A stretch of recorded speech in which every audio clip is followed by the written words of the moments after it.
Salute and grand rising everybody. The North Father's here. Yo, this story I'm about to do is like a long time coming to me. Y'all remember the old phrase, right? It's gold in them dark hills. Well, we talking about the Black Hills, you know what I'm saying? And we gonna get into this morning. The Black Hills. That's where all the gold was at. That's where General Custer was trying to sway the Indians away from.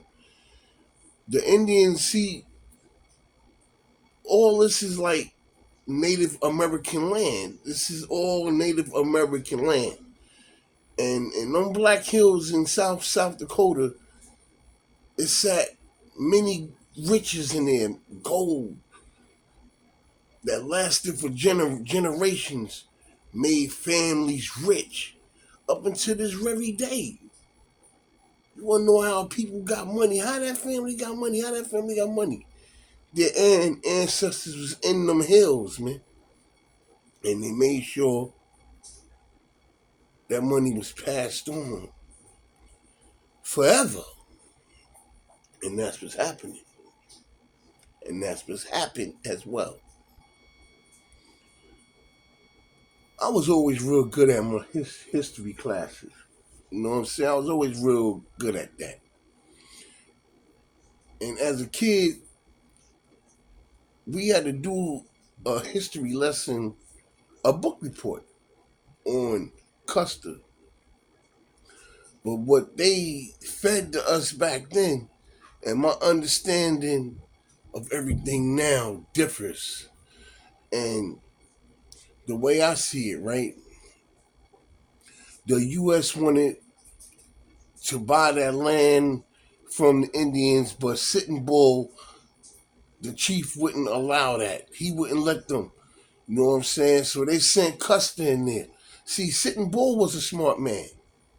He knew whatever the U.S. gave them for them Black Hills, because the Indians lived in them Black Hills. So they knew, Sitting Bull knew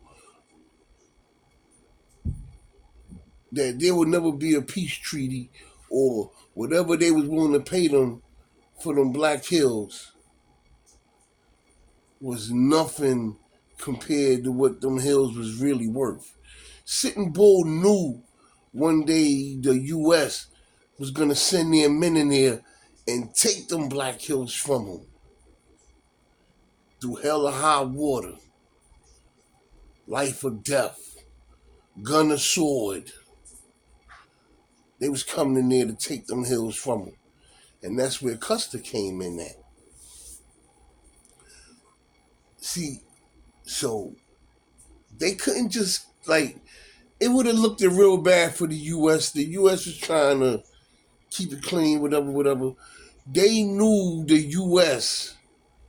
was coming to take it. I mean, take it from them, their wives, their babies, life or death. The U.S. didn't want to do it that way. So they had to start a phony war with them. All right, we're going to move y'all over here. If y'all don't move over there by this date, we consider y'all hostile. So we can come in there and take it after that. Then this is where Custer come in at. Custer was the USA's wartime hero already. He was already anointed as the boy general. I say the boy wonder. You know what I'm saying? But he was the boy general and this and that. And he was already anointed to become president and all of that. All he had to do was retire. In my mind, the Black Hills was Custer's last war. He was going to go in there and seize them hills, take what was his, and he was out after that. Here's where I think the USA allegedly even backdoored Custer at. Yes, I do believe the USA backdoored Custer, because if they let Custer go in there and seize them hills, right? Custer the man of all this here. Like, he's the man of everything. even the president had to take a back seat to him. You know what I'm saying? And they couldn't take Custer being bigger than the regiment. They couldn't take Custer being bigger than the program. You know what I'm saying? So they sent him in there. Listen, we want you to go in there. We want you to clean this up. It's probably about 1,000 or 1,500 of the Indians there. You go in there, clean them up. Custer went in there thinking it was a low amount.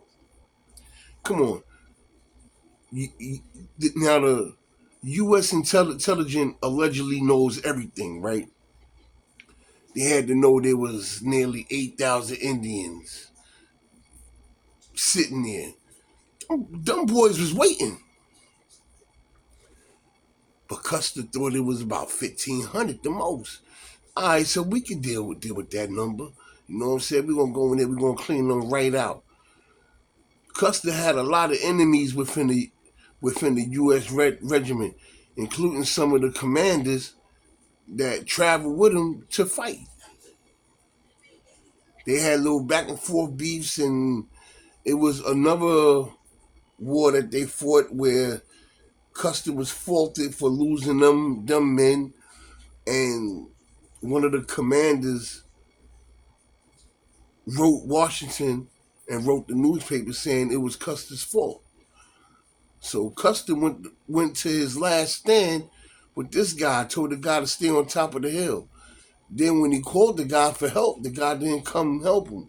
See, all this was a backdoor, not because of the hate. The U.S., to me, in my understanding, the U.S. needed a reason to take that gold. And they couldn't just take it like that. So you figure if they sacrifice Custer, they could go all up in there now. You had so many settlers coming from all over looking to get in them hills. Custer could have controlled them numbers and made everybody rich. But before he made everybody rich, he'd have made himself the richest. He'd have went up there, he'd have cleaned them hills out the best way he can, and he'd have been one of the best presidents ever. Ever. And that's just the way it is. The U.S. couldn't allow that to happen, in my estimation. So they devised a plan to backdoor him. They had a plan to backdoor Sitting Bull, Crazy Horse, all the major players that was playing that game. They found a way to get rid of all of them. And the U.S. seized the control that they always wanted in them hills for that gold. So through it all, Custer was surrounded on that hill